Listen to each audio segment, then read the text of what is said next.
अशोक चव्हाणांनी इतकी लाचारी का पत्करली असा सवाल करत काँग्रेस प्रदेशाध्यक्ष हर्षवर्धन सपकाळांनी जोरदार टीका केली आहे.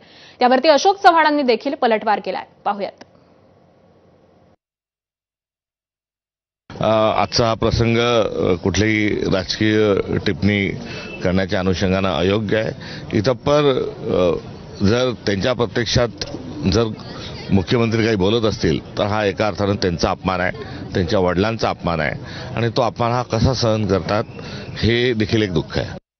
अतिशय धक्कादायक आणि एखाद्या ज्याला म्हणू इमॅच्युअर माणसांना सारखं हे काँग्रेसचं नेतृत्व वागतंय त्याचं मला आश्चर्य वाटतंय. परंतु हर्षवर्धन सपकाळ माझ्याजवळ त्यांनी काम केलेलं आणि एकत्र काम केलं असताना टीका जरूर करा, तुमच्याकडून प्रशंसेची अपेक्षा नाहीये, पण आपला स्तर सोडून कोणाची लाज काढण्यापेक्षा आपण आत्मपरीक्षण केलं पाहिजे.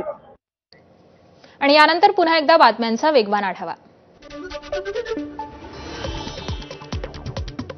महापालिका निवडणुकांच्या पार्श्वभूमीवरती